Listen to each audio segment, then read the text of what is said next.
estamos como congregación en el año de la transformación, y para iniciar quisiera recordar lo que dice el capítulo, las direcciones del capítulo general número 4, que dice que el mundo rápidamente cambiante, las nuevas tecnologías y la disminución del sentido de la vocación religiosa misionera nos exigen que cultivemos un espíritu de discernimiento como aprendices de por vida, que en el proceso de formación holística asumimos la responsabilidad de ir integrando nuestras experiencias, nuestra vida a nivel personal y comunitario.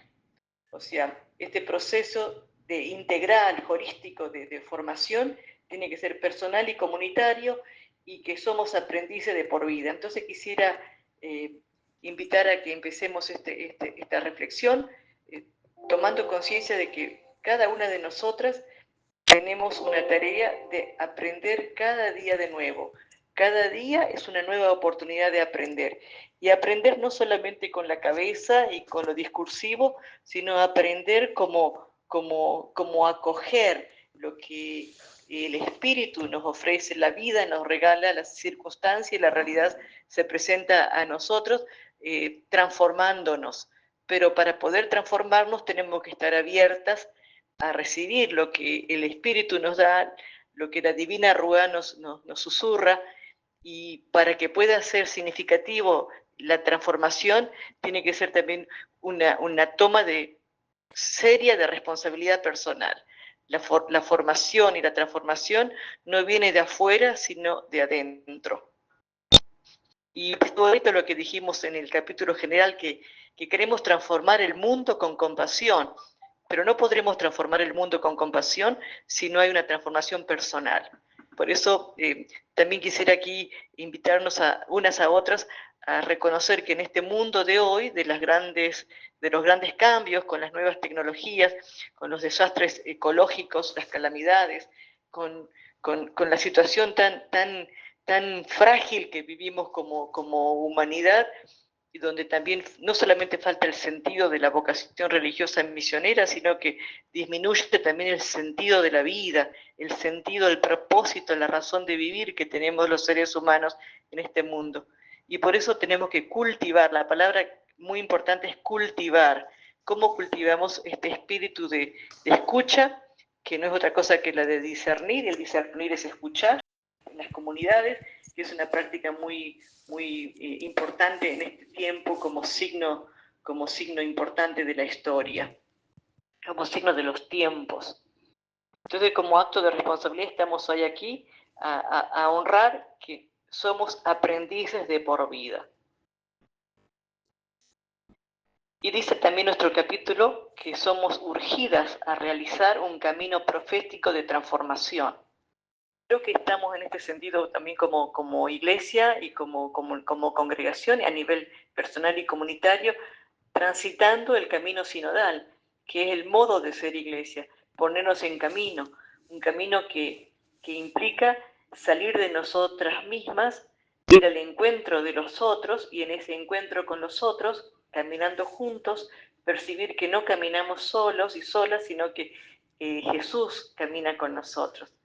Y Jesús es el que nos invita a hacer un camino profético. Y no puede ser profético si no es místico, y no puede ser místico si no es profético. Lo venimos diciendo ya hace muchos años en la vida consagrada.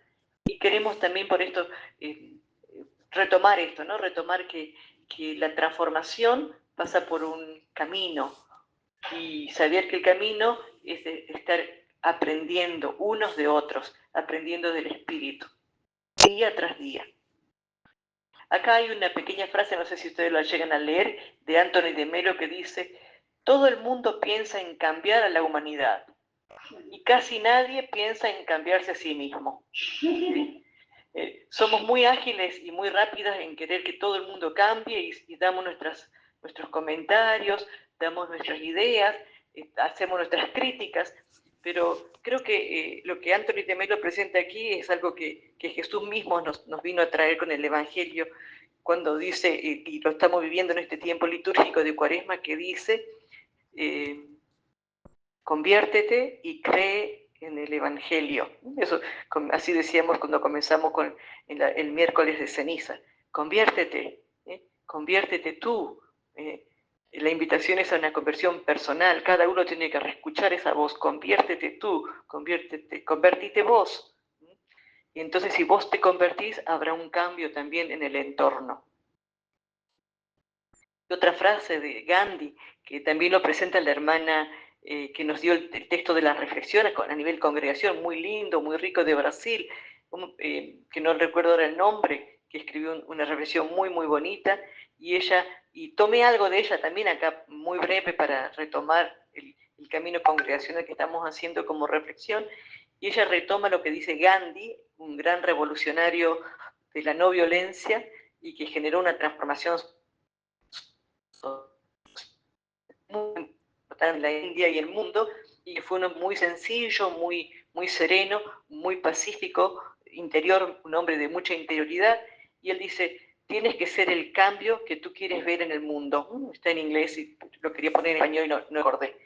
Sé el cambio que tú quieres ver en el mundo. Y entonces la hermana nos presenta en la reflexión que la transformación tiene que ser una transformación importante, es a partir de la interioridad. Y ese es el tema que vamos a abordar hoy. Ustedes ya el mes pasado, hablaron de los conceptos y alcances del término de transformación, cambio, renovación, pero acá vamos a ir al tema de la transformación a partir de la interioridad. Y vamos a ver un aspecto, hay muchos aspectos que se pueden ver, pero acá la vamos a ver sustancialmente, la transformación a partir de la interioridad. Y para ello vamos a abordar el tema del silencio. El silencio en su fuerza transformadora, en su poder transformador. Y para eso retomamos lo que dice nuestra Constitución en el número 413, que dice, la verdadera búsqueda de la unión íntima con Dios exige necesariamente el silencio de todo el ser que nos dispone para la oración y la meditación y nos hace receptivas a la voz de Dios y a su acción. Es hermoso este artículo 413. La verdadera búsqueda de la unión íntima, personal, la amistad con Dios, la comunión con Dios, el amor de Dios exige silencio. Y sabemos que los enamorados pueden hablar mucho, pero al final la expresión más linda del amor se da en el silencio. Y no solamente el silencio mental, dice la Constitución, dice el silencio de todo el ser. Cuando hablamos de todo el ser, ¿de qué estamos hablando? El silencio de la mente, el silencio del cuerpo, el silencio de las emociones, el silencio de nuestro espíritu, el silencio de todo el ser. Porque solamente ese silencio holístico nos dispone para la oración. ¿Y qué es la oración? Una relación personal con Dios. Y nos dispone la meditación. ¿Qué es la meditación? La reflexión de la palabra, la reflexión de la vida, que nos lleva a la contemplación, y que la contemplación es absolutamente silencio. Y esa actitud nos hace receptivas, es decir, estamos abiertas como una vasija a escuchar, a recibir la voz de Dios, a escuchar los susurros del Espíritu. Entonces, ahora, antes de seguir la conversación, de seguir la presentación, quisiera invitarla a que puedes recordar la vez que disfrutaste a pleno de un momento de silencio. Y quizás ayer, esta mañana, o el año pasado en el retiro, no sé. Recuerda, la vez que disfrutaste plenamente de un momento de silencio. Disfrutar, gozaste, te ayudó mucho ese momento. La segunda pregunta es, ¿qué significado tiene para vos el silencio? Y la tercera es, ¿cómo puede el silencio transformar tu vida, transformar nuestra vida? Entonces, cada una elige pueden después, cada una mañana en el día de retiro, pueden tomar estas preguntas de vuelta, como parte de hacer un momento de oración con ellas, pero hoy elijan una y escriban una respuesta. El silencio, hacer memoria de experiencias en que hemos disfrutado del silencio. ¿Sí? Y la otra es, ¿qué significado tiene para mí el silencio? Poder ir decirme a mí misma qué significa para mí el silencio y también responderme y recordar si hay experiencias de transformación a través del silencio. ¿Se puede ver, Graciela, la imagen? ¿Se ve la pantalla? Están las preguntas ahora sí. Ok, perfecto.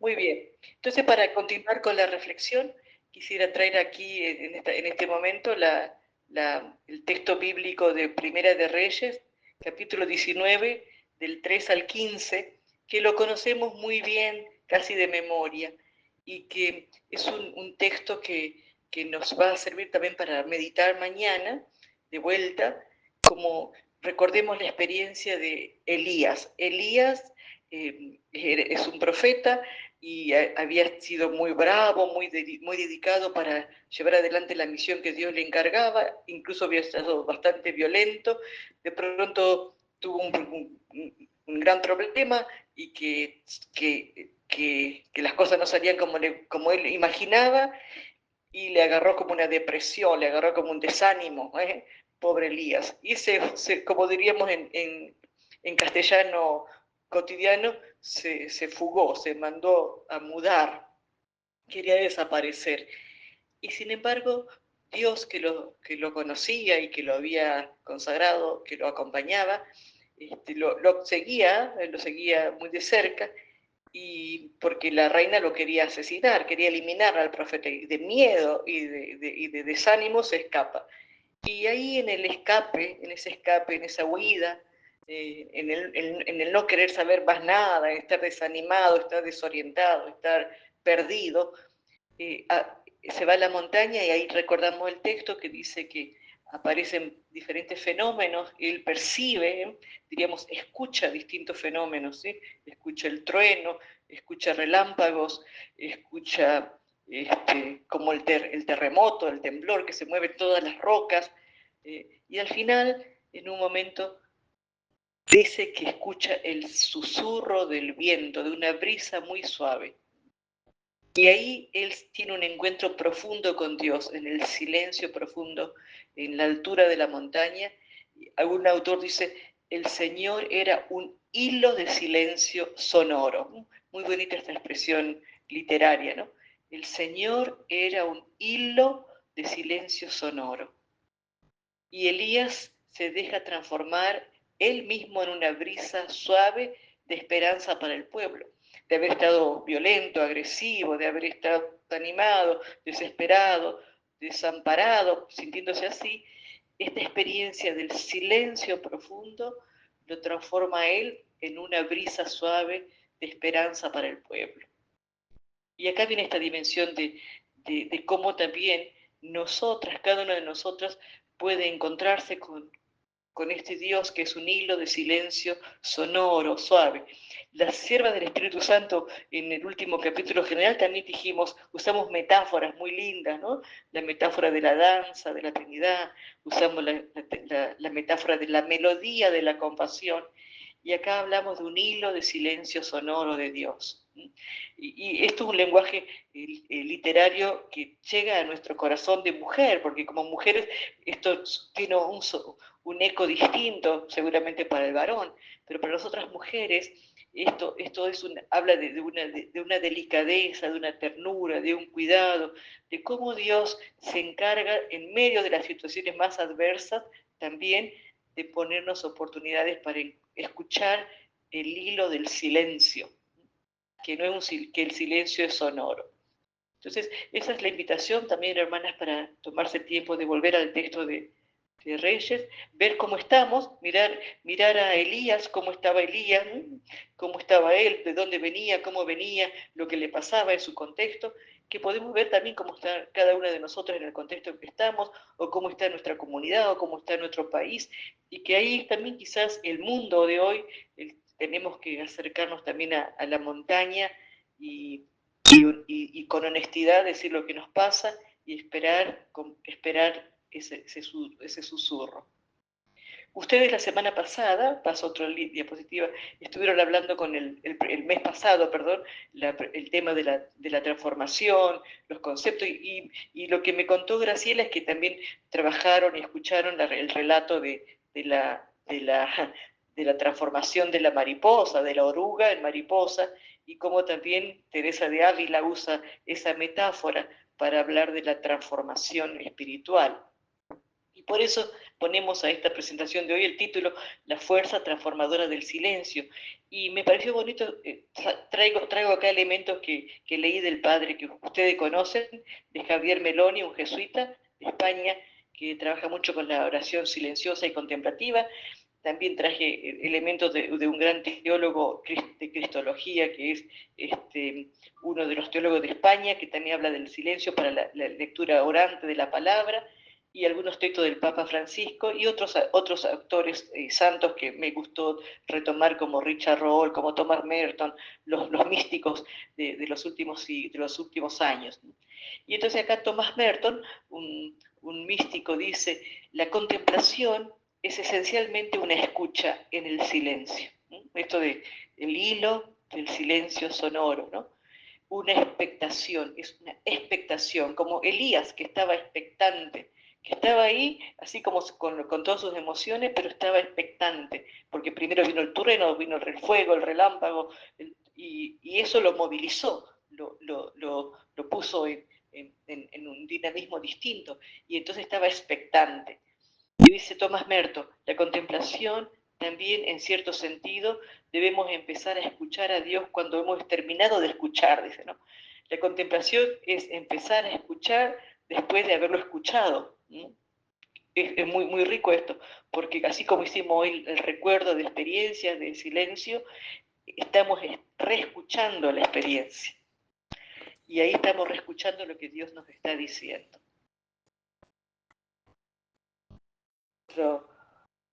Lo sigue diciendo Thomas Merton, ¿no? Que el silencio tiene la capacidad de transformar nuestra vida de una manera única.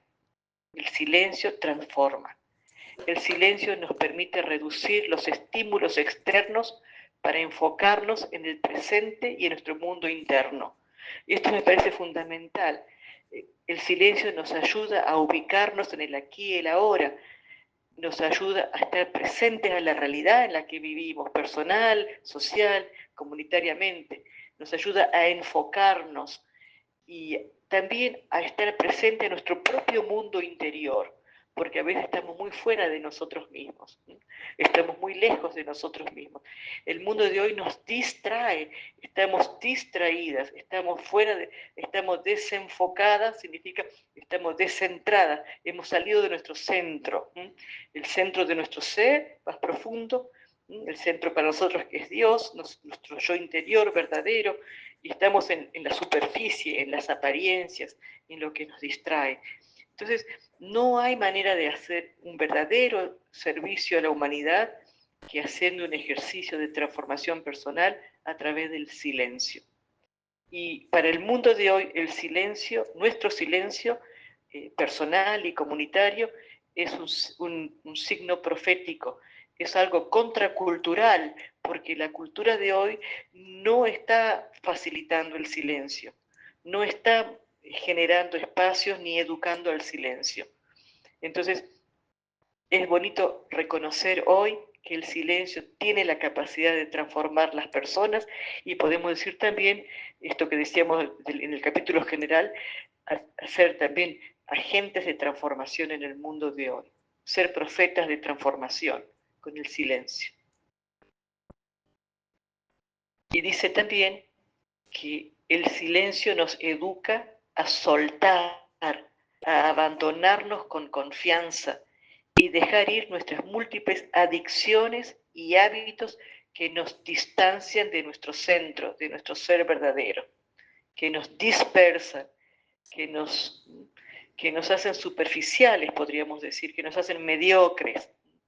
Entonces, el silencio nos educa a soltar. Y ahí viene la imagen que ustedes reflexionaron con la larva, la oruga, hasta que sale de la oruga, el proceso de oscuridad, el proceso interior que hace el pobre gusanito para poder después romper el cascarón y poder salir y empezar a volar y desplegar la belleza de sus colores, de sus alas, y que las mariposas vuelan y a veces no escuchamos el movimiento de sus alas, pero también están susurrando.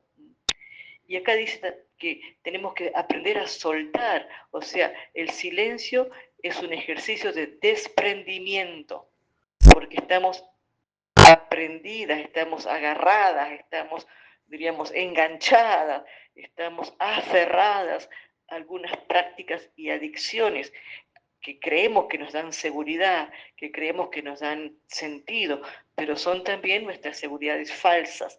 Entonces también, hermanas, como Elías tuvo que reconocer que tenía seguridades falsas, se enojó porque no salían las cosas como a él le encantaría que saliera. Entonces a veces nosotras estamos desilusionadas, estamos de mal humor o decepcionadas porque estamos aferradas, apegadas a nuestra idea de cómo tienen que ser las cosas, al resultado que esperamos conseguir con nuestro trabajo, con nuestras preparaciones, con nuestras decisiones. Y yo creo que esa es una clave también para el discernimiento, no aferrarnos ni a uno ni a otro resultado, a estar abierta a las alternativas, pero no aferrarnos de antemano a los resultados, porque ese apego impide escuchar la voz interior donde Dios habla en el silencio. ¿Me van siguiendo por ahora? ¿Estoy hablando muy rápido? Está muy bien. Sí, no se me duerman, porque yo no las veo.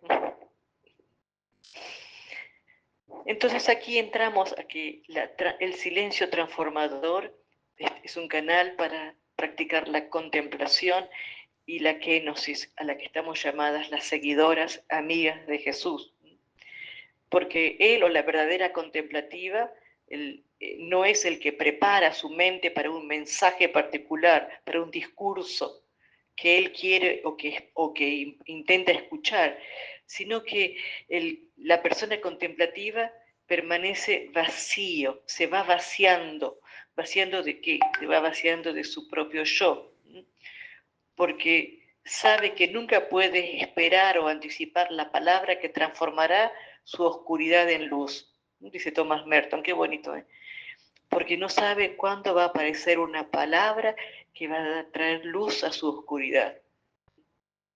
Ni siquiera llega a anticipar una clase especial de transformación. O sea, nosotros no podemos fabricar la transformación, no podemos programar la transformación, no podemos controlar la transformación. Espero que esto quede muy, muy clarito para nosotros, ¿no? La transformación verdadera, que es obra del amor de Dios en nosotras, es una gracia. Y esa gracia no la podemos contener, controlar, programar, organizar.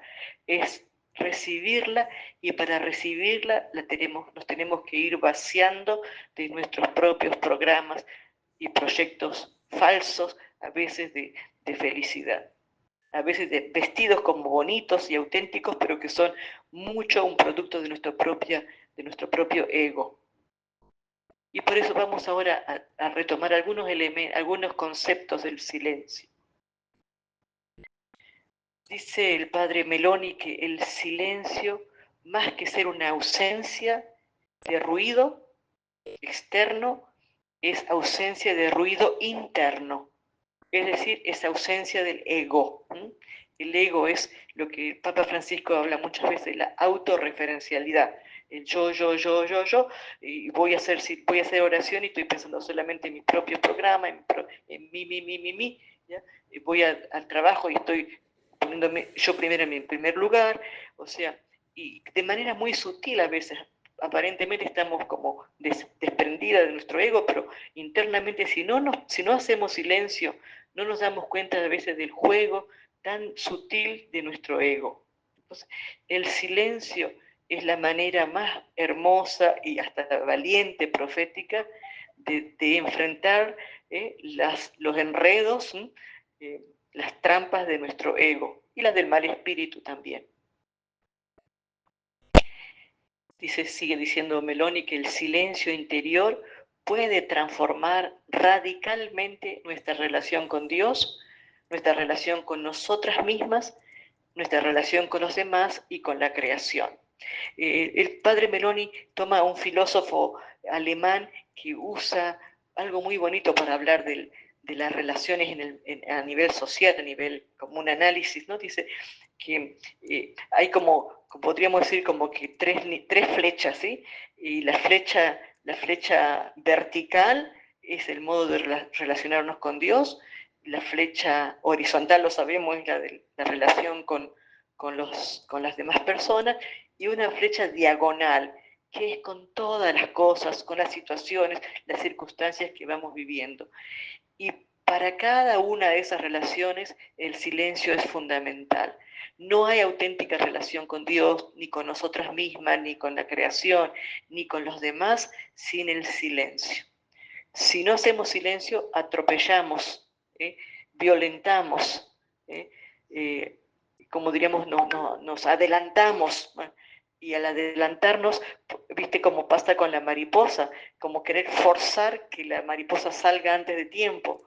O sería, en nuestra propia experiencia biológica, sería como abortar la vida por nacer. Y el aborto es muerte. En cambio, el esperar pacientemente la gestación hasta que el bebé nazca es tiempo, paciencia, silencio. El mejor silencio lo experimentamos en el seno materno, en nuestra madre. Entonces, silencio es callar nuestro ego y también es acallar los imperativos de ese ego que está martillándonos la cabeza, porque el ego habla por la mente. La mente tiene sus ideas, sus razones, y el ego se encarga de hablar por ahí. Y lo que la mente piensa, lo que la mente dictamina, genera nuestros sentimientos. Y los sentimientos afectan de vuelta el modo de pensar y el modo de actuar. Entonces, qué importante es hacer silencio mental, silencio emocional, silencio físico, corporal, para que así podamos dejar, dice Meloni, dejar espacio. Silencio es hacer espacio. Podríamos decir que el silencio es un modo de practicar la hospitalidad. Hospitalidad para el otro, con mayúscula que es Dios, la hospitalidad para las otras personas y la hospitalidad para todo lo otro, las cosas. Hasta lo otro, por ejemplo, la hospitalidad de la mañana, cuando nos despertamos y nos tenemos que sacar el camisón o el pijama. ¿Cómo me relaciono con esa ropa que me cubrió la noche? ¿Cómo me relaciono con la ducha que me doy, el agua fresca o caliente que me limpia el cuerpo? ¿Cómo me relaciono con la pasta dental con la que me cepillo los dientes? ¿Cómo me relaciono con el termo de agua caliente con el que preparo el rico mate o el rico café? Todos esos relacionamientos están mediados por el silencio. Y nosotros los seres humanos hemos perdido la capacidad, simplemente por no practicar, de estar presentes en el presente. Y el silencio, como decíamos antes, nos ayuda a estar presentes en el presente y presente para Dios y para los demás. Y presente para nosotras mismas. El ser, dice Meloni, el ser, vos, yo, nosotras, con un ego silenciado, trabaja para la totalidad, más allá de las perspectivas parciales. Es decir, el ego silenciado nos permite ver el todo, como dice Francisco en Laudato Si, el todo es más que las partes. Nos permite tener una perspectiva amplia, un horizonte grande, no un horizonte chiquitito, porque el ego nos hace hacer tan chiquitito, nos hace miniaturas, y nosotros estamos llamadas a tener una actitud más diríamos, grande, de corazón grande. Entonces, silenciar el ego es fundamental para tener una visión total. Y si no, somos muy parciales, ¿no? Como dice también la Escritura. Nosotros miramos las apariencias, pero Dios mira el corazón. Y nosotros, si no tenemos el ego silenciado, estamos siempre reduciendo las cosas, reduciendo las personas y achicándolas para usarlas, hasta para manipularlas, ¿sí? Entonces, silenciamiento del ego. ¿Y cómo silenciar el ego? Practicando el silencio de la mente, del corazón y del cuerpo. El silencio, hermanas, no es vacío, El silencio es un espacio poblado de un susurro, como decía el texto del profeta Elías.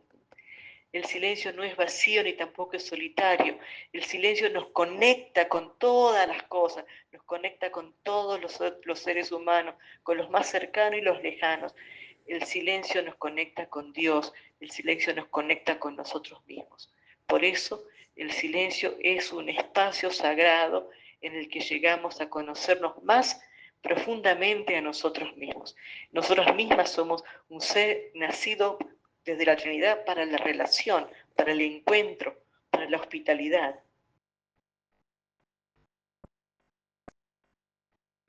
Y en el silencio aprendemos algo muy importante, que ya dije antes, ¿no? Como el tiempo del embarazo, ¿no? El silencio aprendemos la paciencia, aprendemos la humildad y el valor para enfrentar a nuestro mundo interior, que a veces el mundo interior tiene también un montón de turbulencias, como Elías estaba turbado con muchas cosas. O cuando Jesús se va a Getsemaní en el huerto de los olivos, dice, estaba turbado, y Jesús se va ahí al monte y empieza a estar en silencio, silencio, hasta sudar sangre en el silencio. Se enfrenta a su mundo interior. El silencio actúa entonces como un espejo, reflejando las verdades que a menudo intentamos ocultar o evitar con el ajetreo de la vida.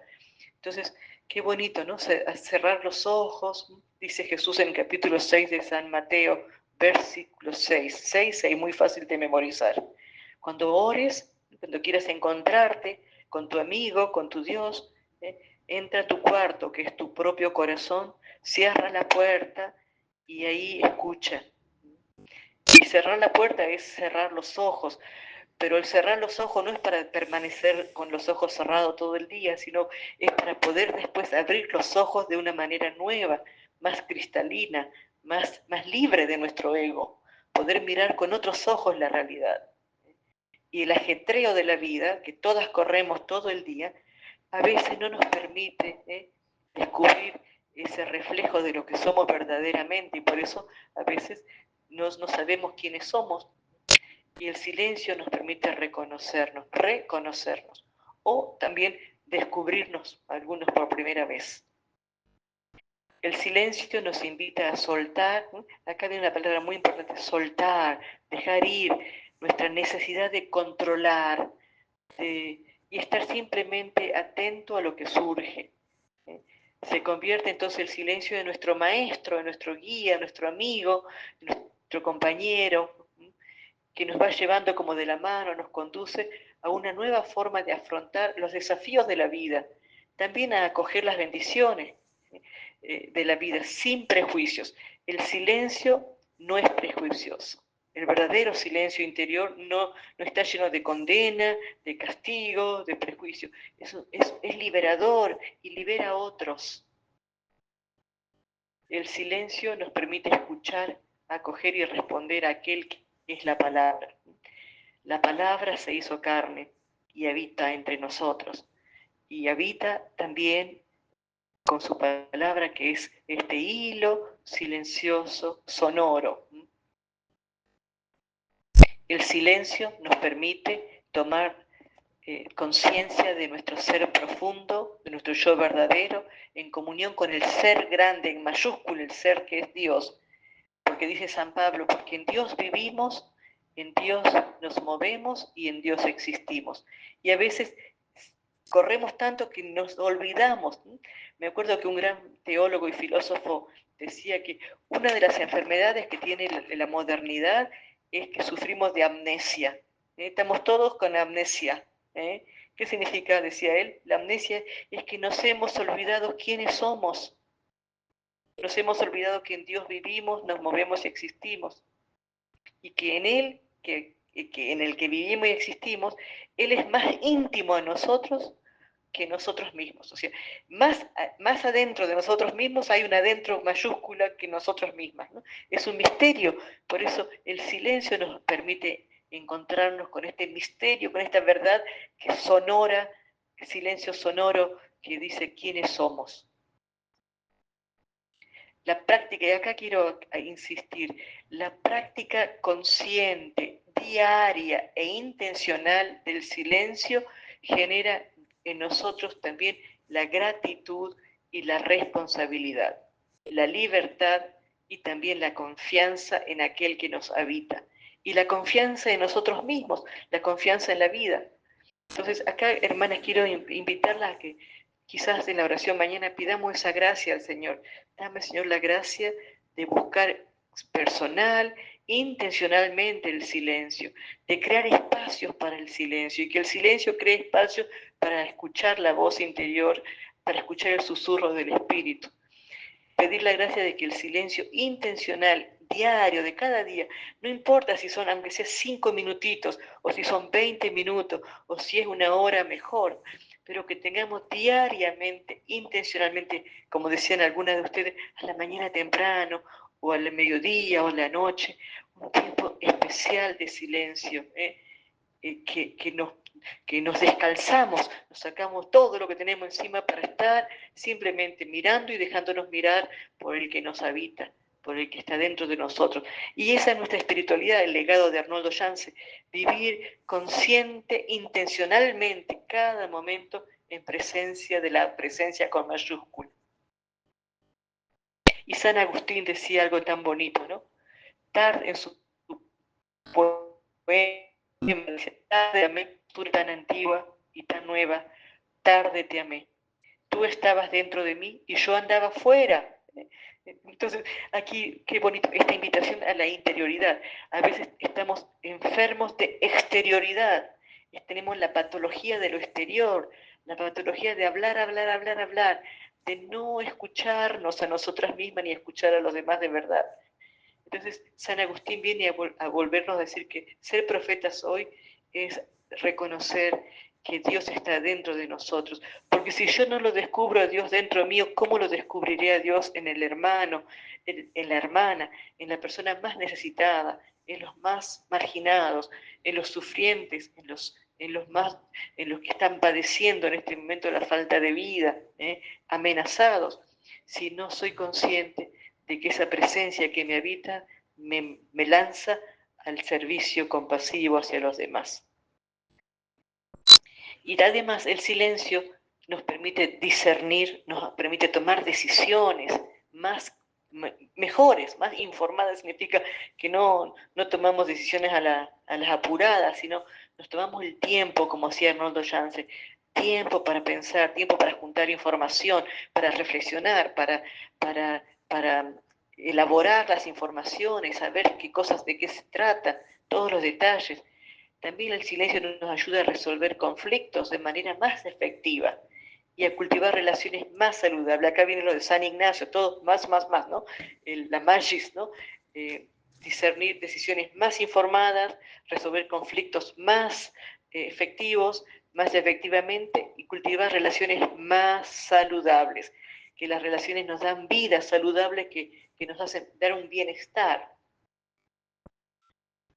Y el silencio nos permite, vemos que el silencio es un empoderador, el silencio nos empodera, nos habilita, porque nos permite cultivar una conciencia no dual. Esto es de padre Richard Rohr. Él dice que nosotros, nuestra formación filosófica ha sido y sigue siendo muy dualista, estar siempre contraponiendo una cosa con la otra. Y dice, no, cuando hay verdadero silencio y somos contemplativos, tenemos una actitud más acogedora, hasta incluso de lo paradójico, hasta incluso de lo diferente, hasta de lo contradictorio, porque el silencio nos permite cultivar una mentalidad que trasciende la necesidad de juzgar o de categorizar a las personas y a las situaciones. Estamos siempre categorizando, bueno, malo, lindo, feo, dentro, fuera, ayer, hoy, mañana, pasado. Y la mente hace eso, y el ego le encanta hacer eso, juzgar, categorizar. Y en cambio el silencio nos lleva al yo verdadero, que es más sereno, más pacífico, no violento. Y esta conciencia no dualista, sin prejuicios, fomenta sobre todo, ¿qué cosa? La empatía, crea espacio para relaciones más compasivas, ¿no? La empatía y la compasión. El silencio no nos separa, de la vida. El silencio no nos separa de las personas, el silencio no nos separa, al contrario, el silencio es unificador. Con la práctica del silencio interior podemos abrazar conscientemente la vida, la realidad y hacernos cargo de la realidad que nos toca enfrentar. No huimos de la realidad, no nos escapamos de la realidad, la enfrentamos de una manera más compasiva. Y acá pongo una imagen de un grupo de personas que están en silencio, porque estamos hablando del silencio interior, personal, pero también hablamos del silencio comunitario, del silencio social. Eh, eh, hay un grupo religioso cristiano surgido en Estados Unidos de parte de los pentecostales que son los Quakers. Y la palabra Quakers, traducida al español, sería como que sufrieron lo de Elías, un terremoto, un temblor. Están movilizados por un terremoto, ¿sí? Quake, terremoto, temblor. Entonces, este grupo tomó el tema del profeta Elías y ellos desde sus inicios practican silencio en grupo, se sientan y dicen, vamos a escuchar al Espíritu. Todo el mundo hace silencio, se ponen de acuerdo 20 minutos, 30 minutos en silencio, y porque ellos consideran que de alguna manera el Espíritu está en el silencio actuando a nivel de las personas y a nivel del grupo, ¿no? En y entre las personas. Entonces, también eso me parece bonito para nosotros en el discernimiento comunitario, en la conversación espiritual que estamos teniendo como iglesia sinodal, donde, ¿qué hacemos? Practicamos el método de la conversación espiritual, creando la capacidad de escucha, la capacidad de hablar, la capacidad de acoger y la capacidad de silenciarnos juntos para que el Espíritu pueda hablar, como decían los primeros cristianos. Hemos escuchado al Espíritu y decimos, nosotros y el Espíritu hemos decidido lo siguiente, ¿no? Entonces, hermanas, no quiero dormirlas, no quiero cansarlas, quiero preguntarles cómo van hasta ahora. Hacemos una pausita, ¿cómo? Para continuar la presentación, quería volver a invitarlas a que, así como cada una está ahora haciendo una reflexión personal del silencio interior, y yo terminé hablando del silencio también comunitario, me gustaría invitarlas a que también volvamos a valorizar la oración comunitaria. A veces hacemos oraciones muy veloces, llenas de palabras, que es importante, y que hacemos la oración de la liturgia, o tenemos los momentos bíblicos, que también es fundamental para nutrir nuestra vida espiritual. Pero también me gustaría invitarnos a que reflexionemos cómo son los silencios comunitarios en la comunidad, en contexto de oración, pero también los silencios comunitarios donde decimos, bueno, ahora vamos a estar bien en silencio, juntas, porque a veces hacemos silencio negativo porque estamos peleadas, estamos distanciadas, estamos enojadas, pero hacer el silencio bonito de que estamos tan bien que queremos hacer silencio por un rato. Entonces en la mesa hablamos y después queda alguien sin decir nada, pero está bien apreciar ese silencio que nadie dice nada y después seguir la conversación. O después de la lectura orante, hacer un silencio de 10 minutos solo en silencio, donde estamos dejando al Espíritu actuar en nosotras. ¿Ok? Para terminar esta parte de la tarde, quisiera invitarlas, ahora estamos empezando la quinta semana de Cuaresma, y vamos a ir ya para la Semana Santa, así que el retiro de mañana, de hoy, es también ya entrando al retiro que vamos a tener todos de alguna manera en la Semana Santa. Dios quiera que podamos tener más tiempo en medio de las pastorales, aunque sea un rato más. Jesús nos enseña a valorar y cultivar el silencio interior, y a descubrir su poder transformador, y a practicar la contemplación. Entonces, ¿quién es nuestro maestro? ¿Quién es nuestro modelo del silencio transformador? Es Jesús. Y mañana domingo tenemos un texto muy bonito, dice Juan 8, del 1 al 11, que también les invito a tomarlo mañana como texto de meditación, porque este texto de Juan 8 nos trae como mensaje muy importante cómo Jesús, desde su nacimiento hasta la muerte, experimentó y vivió el silencio transformador. Nació en Belén en el silencio de la noche, pasó los 30 años que los evangelios no dicen nada, habrá vivido, habrá disfrutado, habrá hecho muchas cosas, pero el silencio del Evangelio de los 30 años de la vida oculta de Jesús es una palabra muy fuerte, un sonora, un silencio como el hilo del silencio sonoro que decíamos al principio.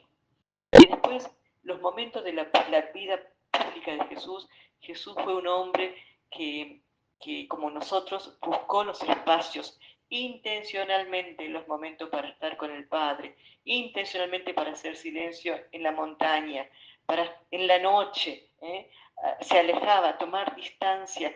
¿Distancia para qué? Para poder hacer un espacio para Dios y un espacio para la realidad que le tocaba enfrentar. Y mañana vamos a leer el texto del encuentro de Jesús con la mujer que fue condenada injustamente como pecadora. Y vemos que el texto comienza diciendo que Jesús se retiró al monte de los olivos y ahí él dedica tiempo al silencio para estar en contacto con su Padre y estar con su centro de saberse hijo amado del Padre. Y ahí experimenta la conciencia de su identidad, la conciencia de su origen y de su destino. Acá vuelvo a retomar esto importante, hermanas. El silencio nos ayuda a encontrar nuestra propia identidad, nuestra profunda identidad, como Jesús lo hizo en la montaña. Es decir, Él sabe quién es, de dónde viene del Padre, sabe para qué viene y sabe a dónde vuelve, a dónde va, ¿sí? Entonces el silencio es orientador, transformador y orientador. Y estando en la montaña, Jesús seguramente se reconectó con esa identidad, con su Padre, y baja, dice el texto bíblico, y ahí quienes estaban, Él baja al lugar del templo, y estaban los escribas y los fariseos, todo el pueblo, la gente reunida, y estos señores les traen a una mujer que sorprendieron, ellos dicen que la sorprendieron en adulterio, pero no dicen nada del hombre que estaba adulterando a la mujer. La traen por adúltera y la ponen ahí en medio y le preguntan a Jesús, lo quieren poner a prueba, dice el texto, lo querían probar a Jesús, a ver si pisaba el palito, a ver si con eso también lo apedreaban a él, porque lo que estaban buscando era usar a la mujer para apedrear a Jesús. Y Jesús, que iba a ser apedreado, libera a la mujer que fue después apedreada. Y le dicen los fariseos: maestro, esta mujer ha sido sorprendida en flagrante adulterio. La ley de Moisés nos manda apedrear a las adúlteras. ¿Y tú qué dices? ¿Y tú qué dices? Esa confrontación. Y ahí vemos otra vez el reflejo de Jesús, de cómo Jesús podría reaccionar, pero Jesús no reacciona, Jesús responde, y responde en silencio. Jesús, inclinándose, se puso a escribir en el suelo, y no dijo ninguna palabra en ese momento, en silencio.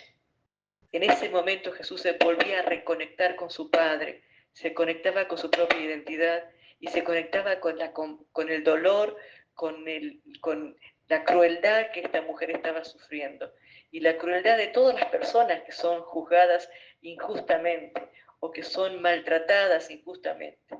Se ponía también en silencio, en compasión con estos hombres apegados a la ley, apegados a la norma, practicando la ley injustamente.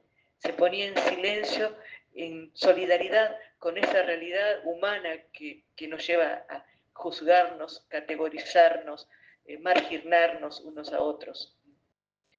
Y después de esto, Jesús se pone de pie y con una voz muy clara le dice a todos los que estaban ahí: el que esté libre de pecado, que tire la primera piedra. Y ahí entonces, ¿quiénes son los que hacen silencio? Los que estaban gritando, acusando, condenando a la mujer, quedan en silencio.